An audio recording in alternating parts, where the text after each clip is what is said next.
Ruangan Lab Sastra Budi merupakan fasilitas akademik yang dirancang sebagai pusat pembelajaran, diskusi ilmiah, serta pengembangan kreativitas mahasiswa dengan lingkungan yang kondusif dan sarana yang memadai. Laboratorium ini mendukung terciptanya suasana belajar yang inovatif dan produktif.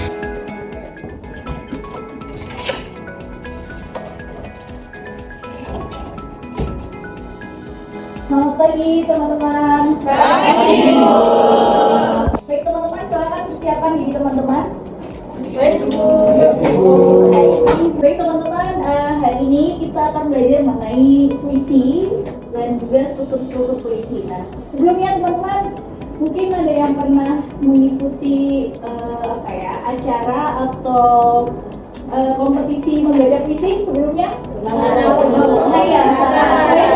Puisi yang teman-teman baca tuh termasuk di masa apa, teman-teman? Apakah di masa yang artinya kan kita punya puisi tuh di berbagai masa ya, teman-teman sudah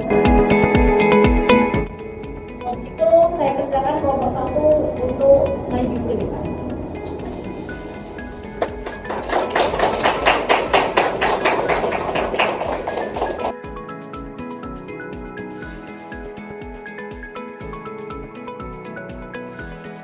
Baik teman-teman, di sini kami dari kelompok 1 ingin mempresentasikan mengenai puisi. Nah teman-teman, saya akan menjelaskan mengenai unsur batin puisi. Nah unsur batin puisi ini terdiri dari tema. Tema ini adalah gagasan utama seorang penyair dalam menuliskan suatu teks puisi. Selanjutnya saya akan menjelaskan mengenai tentang ciri-ciri puisi. Jadi ciri-ciri puisi itu ada 5. Yang pertama, ciri-cirinya pertama diksi. Baik teman-teman, kita masuk ke dalam struktur puisi yang terdiri dari 2 bagian, yaitu struktur fisik dan struktur batin. Buat penanya, kami persilakan. Saya. Ya, silakan. Terima kasih atas kesempatan yang telah diberikan. Perkenalkan, nama saya Andini Rizky dengan akhir NPM 35. Tadi kan saudara Deli sama Nadia sudah menjelaskan mengenai puisi. Terus ada amanat. Nah, bagaimana jika amanat yang diberikan kepada penulis itu saat pembacanya membaca itu berbeda dengan yang penulis tuliskan? Baik, terima kasih atas kesempatan yang diberikan kepada saya. Sebelumnya perkenalkan, nama saya Doni Basuki dengan NPM 23 40 60 2101. Sebelumnya saya mengucapkan banyak terima kasih kepada kelompok 1 sudah menjelaskan tentang puisi. Jadi di sini saya menanyakan, yaitu apa saja sumber inspirasi dalam membuat puisi. Baik, kami kelompok 1 akan menjawab dari pertanyaan saudara.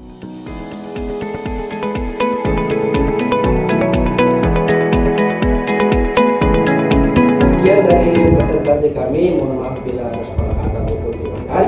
Kami tutup dengan wassalamualaikum warahmatullahi wabarakatuh. Selamat siang. Waalaikumsalam.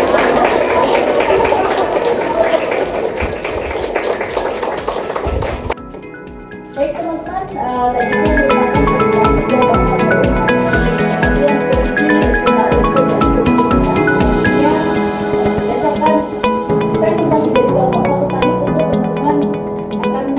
merupakan untuk mengekspresikannya. Ada yang bisa menawarkan diri atau mungkin cara sukarela menawarkan diri untuk mencoba membaca puisi yang saya bawa? Mungkin ada teman-teman, silakan angkat tangan.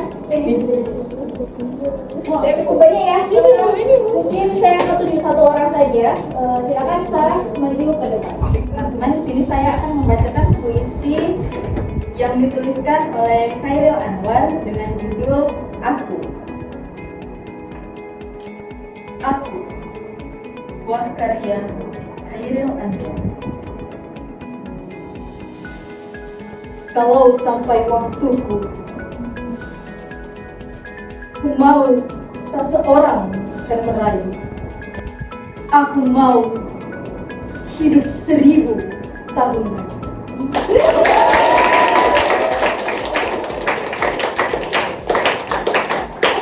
Baik teman-teman, tadi itu adalah bentuk atau salah satu ekspresi dalam membacakan puisi. Hari ini teman-teman sudah belajar mengenai pengertian puisi, sudah belajar juga mengenai struktur mengenai puisi, juga tentang unsur-unsur yang ada dalam suatu puisi. Saya cukupkan dulu hari ini teman-teman. Sekian pertemuan kita kali ini. Wassalamualaikum warahmatullahi wabarakatuh. Waalaikumsalam warahmatullahi wabarakatuh. Terima kasih Ibu. Doakan kami sukses. Kami sayang Ibu.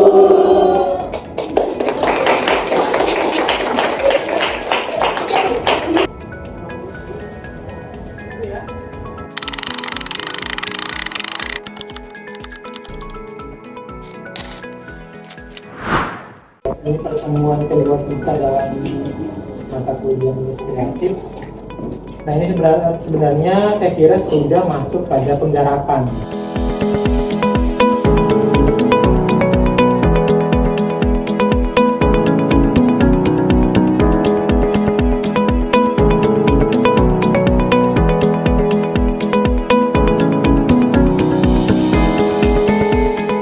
Dan Judarli dan Pantun Rasma Ungu Akila Mifta dan Arifo.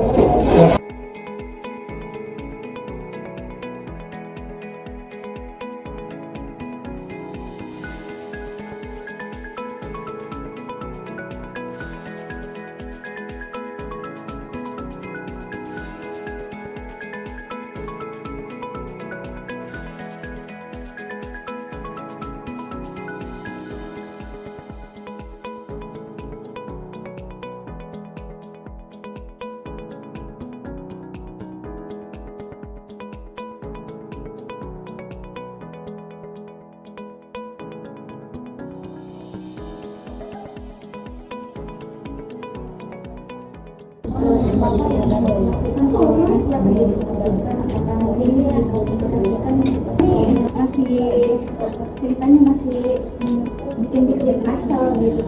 Jadi kami masih banyak kata ini seluruh jenisnya kan kami lihat atau cuma salah satu. Ini masuk di mana saja, nanti kita menampilkan di slide, baru kita sama-sama mengelompokkan. Oh ini nasihat, jadi jangan dulu membatasi. Ada contoh pantun, misalkan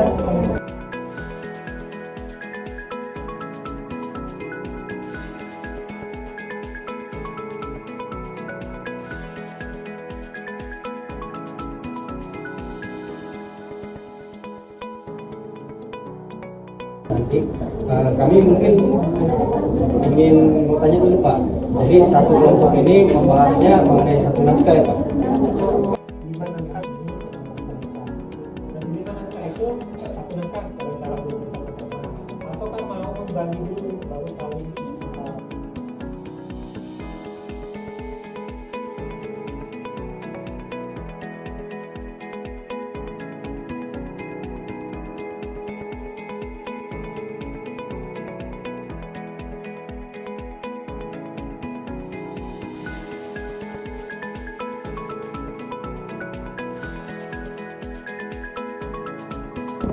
visi ini kami lakukan sesuai dengan apa yang dialami kami, sehingga semangat kita yang tersampaikan.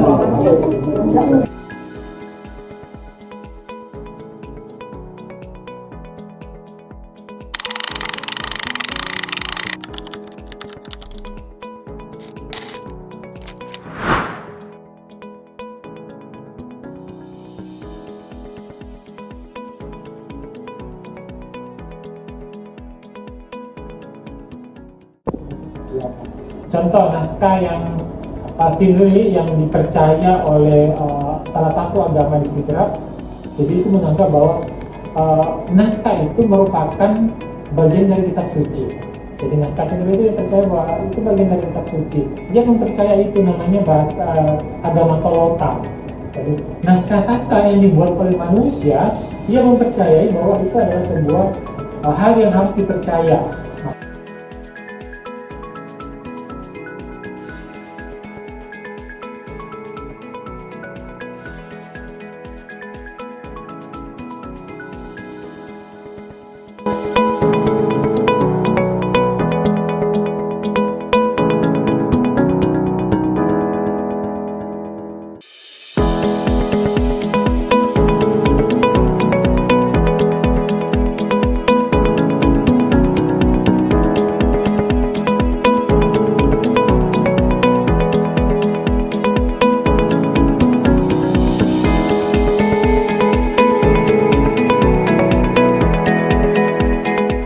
Tapi yang banyak itu juga ada sekarang orang-orang Dayak. Kalau kalian yang perantau, memang agak susah mencari, karena harus tahu dia mencari satu contoh naskah kuno, tapi contohnya itu bukan harus ada di Kalimantan Utara ya. Tapi kalau kalian bisa menemukan Kalimantan Utara lebih bagus. Contoh naskah kuno yang ada di Indonesia.